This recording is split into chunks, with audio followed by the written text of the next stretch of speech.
আজকের এই ভিডিওর ইন্ট্রোটা হয়তো একটু বড় হতে পারে, তবে আমি তোমাদের প্রত্যেককে রিকোয়েস্ট করছি, প্লিজ তোমরা আমার এইটুকু কথা একটু মন দিয়ে শোনো।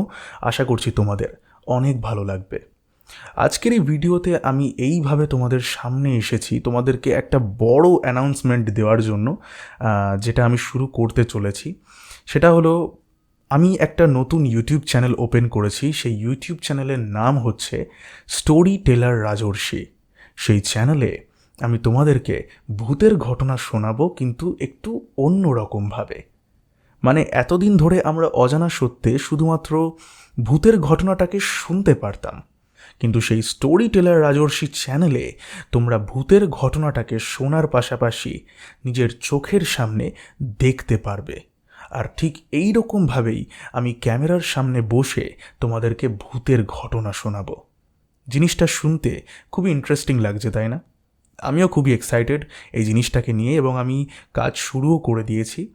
আর বন্ধুরা, সামনের সোমবার সেই চ্যানেলে প্রথম ভিডিও আসতে চলেছে, আর সেটা সত্যি বলতে গেলে খুবই মারাত্মক ভয়ের হয়েছে। আর সেটা দেখার পর তোমরা সত্যি খুবই আনন্দিত হবে এবং ভয়ও পাবে। তাই বন্ধুরা, এখন থেকেই সেই চ্যানেলটাকে সাবস্ক্রাইব করে রাখো। আমি ডেসক্রিপশন বক্সে এবং কমেন্ট সেকশানে আর কমিউনিটি পোস্টেও আমি চ্যানেলের লিঙ্ক, হ্যান্ডেল যা পারবো দিয়ে রেখে দেবো। তোমরা সেই চ্যানেলে যেও এবং চ্যানেলটাকে সাবস্ক্রাইব করে এসো, কারণ সামনের সোমবারের ভিডিওটাকে তোমরা একদমই মিস করো না। চ্যানেলের ফার্স্ট ভিডিও সেটা, এবং সত্যি বলতে গেলে মানে চ্যানেলের ফার্স্ট ভিডিওই অনেক ক্রিপি হয়েছে, অনেকটাই স্কেরি হয়েছে, ভয়ের হয়েছে। তোমরা খুবই ভয় পেতে চলেছো। আর সত্যি বলতে আমি যখন ঘটনা রেকর্ড করছি এরকম ক্যামেরার সামনে বসে, আমারও গায়ে কাটা দিচ্ছে ঘটনা পড়ার সময়। মানে এরকম একটা অন্ধকার এনভায়রনমেন্টে বসে ঘটনা শোনাচ্ছি, আর ঘটনাগুলোও এত ভয়ের ঘটনা যে আমারও অনেক ভালো লাগছে, ভয় পাচ্ছি, এবং আশা করছি তোমরাও অনেক ভয় পাবে। যাক, এই অ্যানাউন্সমেন্টটাই তোমাদেরকে দেওয়ার ছিল। আশা করছি তোমরা অনেক খুশি হয়েছো, এবং সেই চ্যানেলের ভিডিওগুলো কিন্তু আমি এখনও বারবার বলছি, সেই চ্যানেলের ভিডিওগুলো কিন্তু একদম অন্য ধরনের হতে চলেছে আর খুবই ভয়ের হতে চলেছে। তাই তোমরা এখন থেকেই সেই চ্যানেলটিকে সাবস্ক্রাইব করে রাখো এবং অ্যাক্টিভ অডিয়েন্স হও, আমার পরিবারের একজন সদস্য হও, যাতে আমি আরও মানুষদের মধ্যে তোমাদেরকে নিয়ে আরও ছড়িয়ে পড়তে পারি এবং আমাদের এই পরিবার যাতে আরও বড় হতে পারে। যাই হোক, আর সময় নষ্ট করাবো না, আমরা চলে যাব আজকের এপিসোডের ঘটনায়। সেই ঘটনাটি হচ্ছে একজন আর্মির সঙ্গে ঘটে গেছে, এবং যেটা ঘটেছে সেটা তোমরা শুনতে পারবে ঘটনায়। তো বেশি দেরি না করে শুরু করছি আজকের ঘটনা।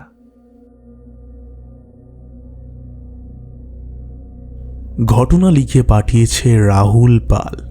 সে যেরকম করে ঘটনাটাকে লিখেছে আমি সেরকম করেই পড়ে শোনাচ্ছি। হ্যালো দাদা, আমার নাম রাহুল পাল, আমি বড়নগর থেকে বলছি। আমি তোমার একজন অন্ধ ভক্ত, আর তোমার অজানা সত্য ফ্যামিলির একজন পুরনো শ্রোতা। অনেক আগে থেকে আমি অজানা সত্যের প্রতিটা পডকাস্ট শুনছি, এবং আমার বেশ ভালো লাগে তোমার গল্পগুলো। যদিও আমার কোনো ভৌতিক ঘটনা নেই, কিন্তু আমার বাবার কাছে রয়েছে একটা ভৌতিক ঘটনা। আমি বাবার কাছ থেকে কালেক্ট করেই তোমাকে ঘটনাটা এই প্রথম লিখে পাঠালাম। যদি ভালো লাগে তাহলে তোমার চ্যানেলে অবশ্যই পড়ে শুনিও। আমার বাবা ছোটবেলা থেকেই হায়দ্রাবাদে থাকতো। তখন আমার বাবা ওখানে নিজের মামা এবং মামির সাথে থাকতো। বাবার মামা ছিলেন একজন সিআরপিএফ আর্মি, তাই বাবারা সেখানকারই আর্মি কোয়ার্টারে থাকতো। এইবার মামার শিফটিং হায়দ্রাবাদের এক জায়গা থেকে আরেক জায়গায় হয়ে গেছিল। এবার যেখানে কোয়ার্টার ছিল ওইখানটা পুরোটাই তেঁতুল গাছে একেবারে ভর্তি। মানে এমন একটা জায়গায় তাদেরকে কোয়ার্টার দেওয়া হয়েছিল, তার যেই দিকেই তাকাবো সেই দিকেই যেন তেঁতুল গাছ। রাত্রিবেলা সেই এলাকায় থাকলে খুব গা ছমছম করত। এমনকি ওখানকার বাকি লোকেরা বলে ওই কোয়ার্টারে ঢোকবার সময় যে তেঁতুল গাছগুলো পড়ে ওখান থেকে আসলে নাকি গাটা ভারী ভারী হয়ে যায়। এবার বাবা আর মামা যে কোয়ার্টারে শিফট করেছিল সেই কোয়ার্টারটা ছিল একটু অদ্ভুত রকমের। সেইখানে ছিল 2টো রুম, একটা বাথরুম, একটা কিচেন আর একটা ডাইনিং প্লেস। তার মধ্যে এমন একটা রুম ছিল যেটাকে দেখে মনে হচ্ছিল যেন পুড়ে গেছে পুরো ঘরটা। মানে হয়তো কখনো এই ঘরে দাউ দাউ করে একটা সময় হয়তো আগুন জ্বলেছে, যার কারণে ঘরটা একদম পুড়ে কালো হয়ে গেছে। এইবার প্রথম দিন আসি ঘর ঠিক করতে। সেই ঘর ঠিক করতে করতে সবাই একদম হাঁপিয়ে গেছে, তো সবাই সেই স্থানে ঘুমিয়ে পড়েছিল। ওই দিনকে রাতে একটা অলৌকিক ঘটনা ঘটেছে আমার বাবার সঙ্গে। বাবার ঘরে একটা ড্রেসিং টেবিল রয়েছে। এবার রাত তখন বাজে 2:30। বাবার খাটের সাইডে ড্রেসিং টেবিলটা ছিল। সেই ড্রেসিং টেবিলটা ছিল বাবার খাটের একদমই পাশে।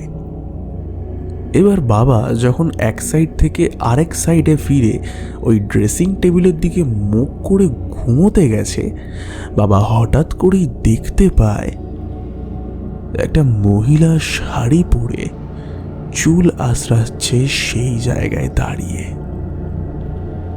বাবা তখনই উঠে বসে আর নিমেষে দেখে কেউ নেই ওখানে। আরেকটা কথা বলে দেয়া ভালো দাদা, আমার বাবা ছিলেন খুবই সাহসী প্রকৃতির লোক। সকালে উঠে আমার বাবা কাউকেই কিছু বলেনি। 1 সপ্তাহ হলো সেই কোয়ার্টারে সবাই প্যারানর্মাল অ্যাক্টিভিটি বুঝতে পারত। মামি সবসময় মামাকে বলতো যে তার সবসময় মনে হয় যে কেউ যেন পাশ থেকে হেঁটে বেরিয়ে গেল। কখনো কখনো রান্নাঘরের বাসনগুলো কেউ যেন ফেলে দিত। কিন্তু বাবার মামা এইসব বিশ্বাস করত না, কারণ তিনি বেশিরভাগ সময় বাড়ির বাইরে থাকতেন। তো এখানে বলে রাখি, আমার বাবা নিজের ঘরে একাই শুতো। তো সেই দিন বাবা নিজের ঘরে শুয়ে রয়েছে একা এবং অনেক রাত হয়ে গেছে। বাবা ঘুমোচ্ছে এবং তখন প্রায় বাজে 3টে কি 3:30 এবং বাবার ঘুমটা একটুর জন্য ভেঙেছে। আর বাবা শুয়ে রয়েছে এবং বাবার পায়ের সামনেই রয়েছে একটা বক্স জানলা। তো বাবার যখন হালকা চোখটা খোলে, বাবা যে দৃশ্য দেখতে পায় সেটা দেখে বাবার সারা শরীর একেবারে জমে যায়।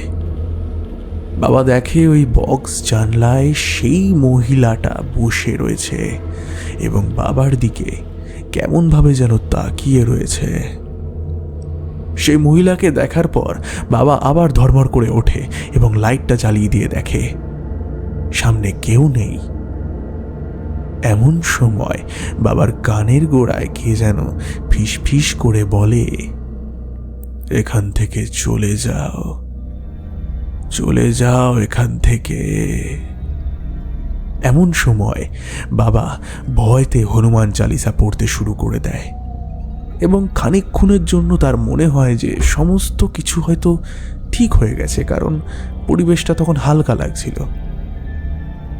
এমন সময় বাবার ঘরে যে ভেন্টিলেটর রয়েছে সেই দিকে তাকিয়ে বাবা দেখতে পায় সেই মহিলাটা, শুধু মুখটা দেখা যাচ্ছে।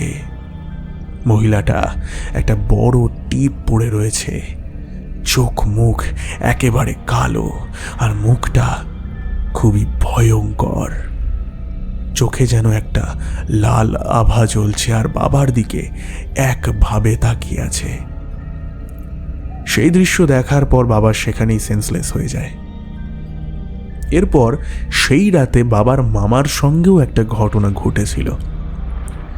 বাবার মামা নিজের স্ত্রীর সঙ্গে একই ঘরে ঘুমোচ্ছে এবং এমন সময় বাবার মামার মনে হয় যে তিনি না শ্বাস নিতে পারছে না তার শ্বাস নিতে প্রচণ্ড কষ্ট হচ্ছে এবং মনে হচ্ছে তার বুকের ওপর কেউ যেন চেপে বসে রয়েছে। যখন তার ঘুম ভাঙে তিনি দেখতে পান তার বুকের ওপরে সেই মহিলা বসে রয়েছে এবং বলছে, এখান থেকে চলে যাও, এখান থেকে না গেলে আমি সব কটাকে মেরে ফেলবো আর তোমাকেও মেরে ফেলবো। এমন সময় মামির হাতটা মামার গায়ে লাগে এবং হঠাৎ করেই সমস্ত কিছু ঠিক হয়ে যায়। তারপরই মামার কানের গোড়ায় ফিস ফিস করে কে যেন বলে, এখান থেকে দ্রুত চলে যা, নইলে ভালো হবে না। পরের দিন সকালে বাবাকে জাগানো হয়, কারণ বাবা সেন্সলেস হয়ে গেছিল। বাবাও সব ঘটনা বলল মামা আর মামিকে। বাবা মামা মামিকে সমস্ত ঘটনা বলল এবং মামাও সব বলল। তারা ওই দিনকে ঠিক করলো যে তারা অন্য বাড়িতে শিফট হবে। তারপর তারা অন্য জায়গায় শিফট হয়ে গেছিল। সেখান থেকে চলে যাওয়ার পর বাবারা শুনতে পারে যে ওই ঘরে নাকি একটা সময় হাজব্যান্ড ওয়াইফ থাকতো। হাজব্যান্ডটা আর্মি ছিল। এবার কোনো কারণে ওই দুজনের মধ্যে ঝামেলা হয়েছিল আর ওয়াইফটাকে পুড়িয়ে মারা হয়েছিল ওই ঘরে। তবের থেকে ওই কোয়ার্টারটা ওরকমই, কেউই আসলে নাকি থাকতে পারে না। আমার বাবা আর আমার বাবার মামা মামি দুজনেই বেঁচে ফিরেছে ওইখান থেকে, নইলে ওই দিনকে তারা বেঁচে ফিরতে পারতো না। এখন বাজে রাত 2:40 আর আমি গল্পটা লিখছি, মনে হচ্ছে আমার পাশেই কেউ শুয়ে রয়েছে। যতবার গল্পটা শুনেছি এবং তোমাকে যখন লিখছি আমার ভয়টা কেমন যেন অনেকটা বেড়ে গেছে, গায়ে কাঁটা দিয়ে উঠছে। যাই হোক, গল্পটা শুনে যদি তোমার ভালো লাগে তুমি অবশ্যই শুনিও। আশা করছি তোমার ভালো লাগবে। অজানা সত্যের পুরো ফ্যামিলিকে অনেক অনেক শুভকামনা জানাই। আরও অনেক গল্প আছে, যদি ভালো লাগে তাহলে পরে আরও ঘটনা পাঠাবো।